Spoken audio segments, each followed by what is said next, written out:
Welcome, everyone. My name is Michelle Vincent, and I'm the CEO of Mofilm. We are at the Brand Tech Beach Hut here in beautiful Cannes.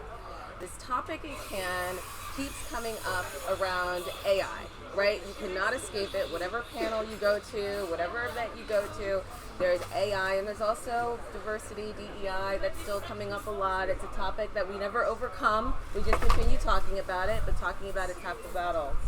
But there's this newer perspective that's coming into play that when we think about inclusivity and when we think about what does that mean in terms of how we do better as organizations and individuals, that really came to light with some headlines.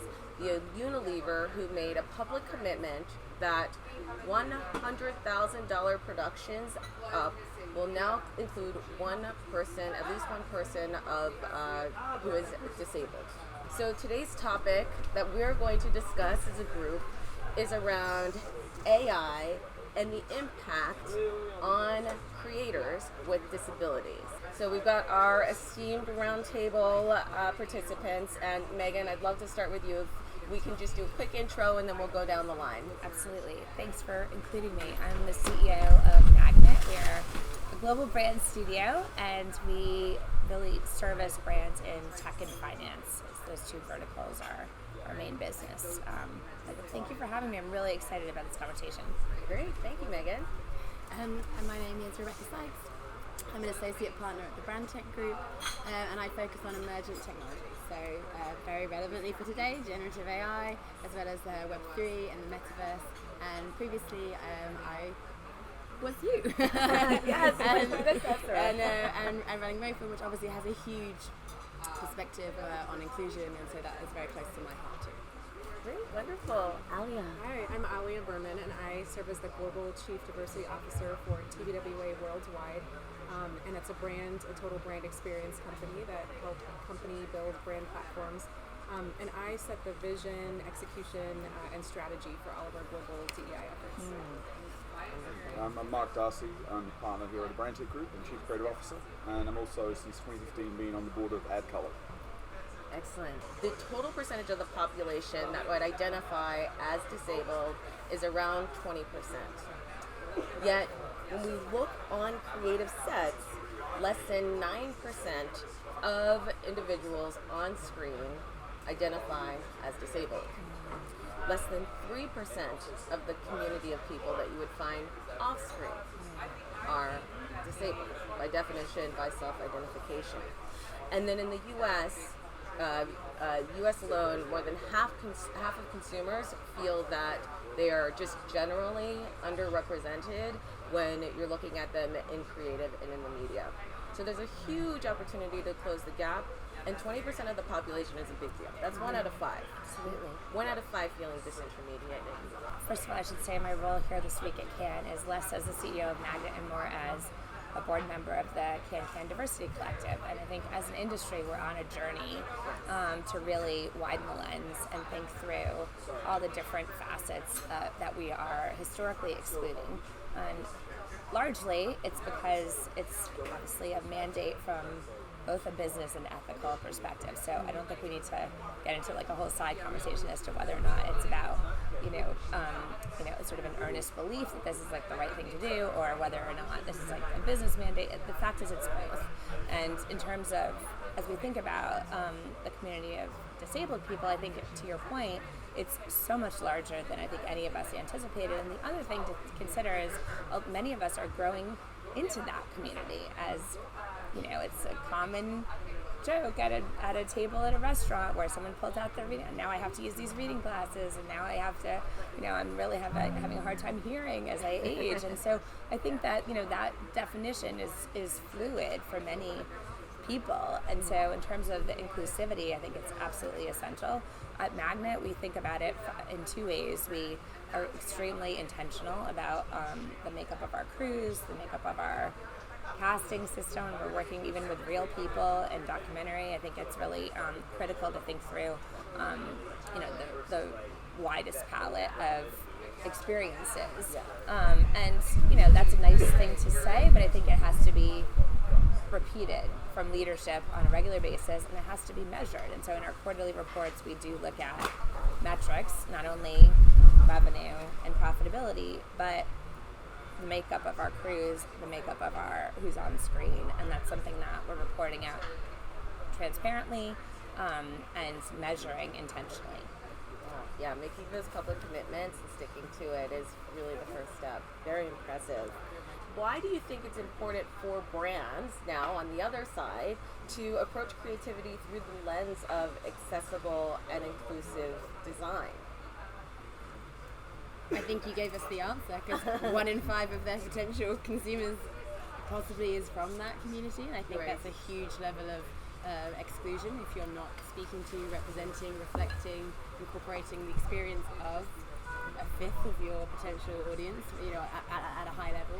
Right. I think it's incredibly important for that reason, but also because I think often when we want to shift something or make changes in society, it's brands who have a huge amount of power to drive that kind of change, and I think there's a kind of commercial imperative, there's an ethical imperative to do that, and there's a huge amount of power to represent. We create the visual world that people interact with. We visualize a lot of representation. So I think if as brands and as agencies and tech partners and providers, I think it's an imperative for all of us to force that representation and inclusivity where we don't see it. So I think it's something we should all be doing. And we have known that in many other facets of this debate for a long time, but maybe this one has had less airtime, and so it's important that we do talk about it.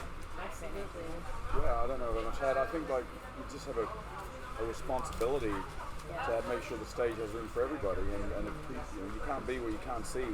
So if you want somebody in any facet of the disabled community, and you're not seeing yourself on screen just on a basic level, you're excluded, and that's bad in a bunch of different ways. But if you want to be primary, it's bad for business, because, as Becky says, you're not including the community you're serving in your work. You can't do that credibly unless the same community is behind the camera or writing or creating. So the need for diversity and inclusion in everything we're making is just like a primary sort of business. It's a responsibility. But I think, in the future, AI tools that are able to scale and personalize education, that are able to personalize content and, communication strategies for an agency or a company are really critical.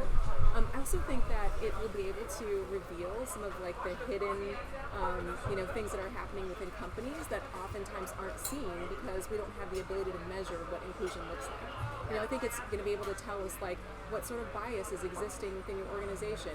Why are some people being promoted at higher levels, versus others, despite the fact that performance isn't an issue. So I think being able to reveal some of the things, being able to measure inclusion in a way that we haven't been able to do before will be really, really cool. We definitely believe it's the responsibility of brands and tech providers to force features where they don't exist. So we know we can't put the genie back in the bottle. Brands want to use, and creators want to be using generative AI, but we don't want to be amplifying bias. And there's a horrendous example that if you ask a generative model to give you a visual of the CEO, 97% of the returned images will be white men. Now, in real life, that stat, I believe, is around 88%, which is still horrendous.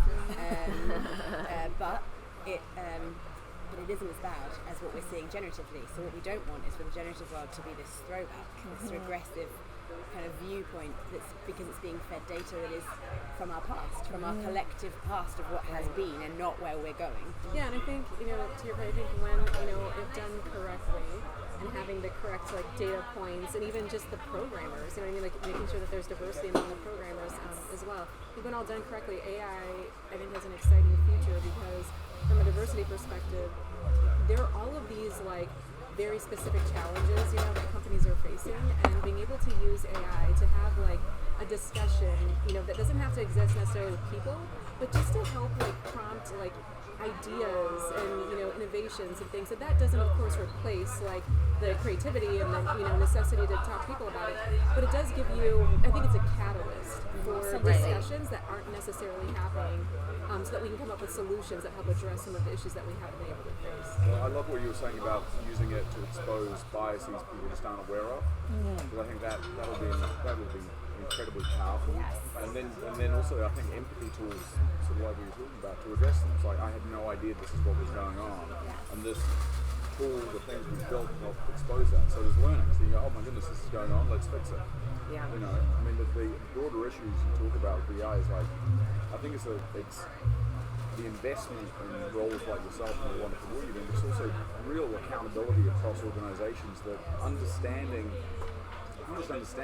being proficient in DEI, the work, is like financial responsibility. You know, I heard this, I can't credit the gentleman, it was wonderful. In an event I was at recently, he said he wouldn't tolerate financial incompetence from an executive. It's so true. That's fair. He'd be like, so why do we tolerate DEI incompetence? Yes. Why is that a competence that you can just like, you're like, well, I just don't get it. I don't get it. I don't, you know, and it's sort of like, well, no, it's critical. And so I just think we need that shift in expectation that, like, if you want to be a senior executive of any company, you have to be competent in this. Yes. You know, it's not about whether you believe in it. It's like it's a competence. You can, you know, Absolutely. like finance. We're not as inclusive as we need to be. We look at gender, we look at race, we look at sexual orientation. We do not currently look at disabilities, and that's a new data point that, frankly, coming out of CAN that we're absolutely going to be adding. As far as to your point where you started this conversation around definitional, I think that there is an opportunity for a lot of us to just, you know, begin to educate ourselves, learn more about the language, learn more about these opportunities. I mean, everyone, I'm sure, on this panel has someone in their life who they know who has an autistic member of their family, who has a member of their family, or who is. Neurodiversity, the physical diversity, the mental health issues, like all of this, I think is wrapped up in the broad term disability. And I think in some ways, it's like, you know, we need broad terms to be descriptive and accurate.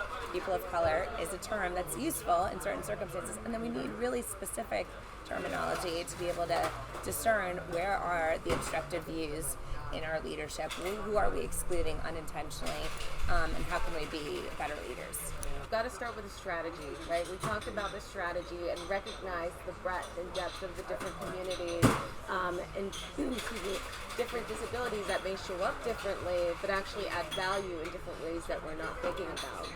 The tools are in place to help us identify those unconscious biases and make sure that we're solving for them at a greater scale and speed, and having those more sophisticated prompts that are inclusive and considering intersectionality. And then the accountability that we want to make sure everybody is thinking about. It might not be perfect, but at least if we start and we put these goals out there and iterate on them, then 1 out of 5 people will start to feel more included, and it will show up in the way that makes sense. But I wanted to also share just a really great resource that I thought was incredible. Dozens and dozens of different terms as we're all trying to build the muscles and make sure that we're also speaking with the more inclusive talk. The NCDJ, that stands for the National Center on Disability and Journalism. They actually have a style guide available online, which gives you really clear guidelines and language and the expectations to help us all feel more comfortable and have more conversations like this with each other and hopefully our peers and company leaders as well. So thank you for being bold and embarking on this conversation with me today. Thank you so much for having us.